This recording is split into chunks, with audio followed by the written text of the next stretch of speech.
Pinagpapaliwanag ng Land Transportation Office o LTO ang registered owner ng isang Toyota Innova matapos makuha na ng video na gumagamit ng blinking at reverse light o blinking sa reverse light habang bumibiyahe sa Makati City.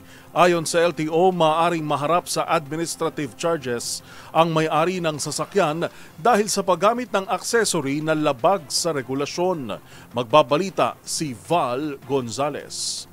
Pinagpapaliwanag ng Land Transportation Office o LTO ang registered owner ng Toyota Innova na may plakang DBP 7501 matapos itong makuhanan ng video na gumagamit ng blinking at reverse light sa lungsod ng Makati.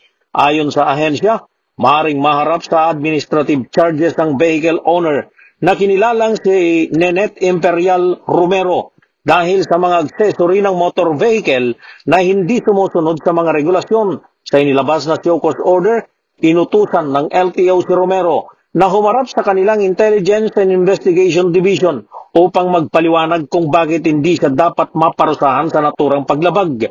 Kasama rin sa investigasyon ng driver ng sasakyan na ang lisensya sa pagmamaneho ay sinuspindi na ng 90 araw at inilagay na sa alarm status ang kanyang minamaneho. Sabi ng LTO, kailangang isurrender ng driver ang kanyang lisensya sa sandaling makumpirma na ang kanyang pagkakakilanlan. Una nang nag-viral sa social media ang nabanggit na sasakyan matapos makuha na ng video sa lungsod ng Makati.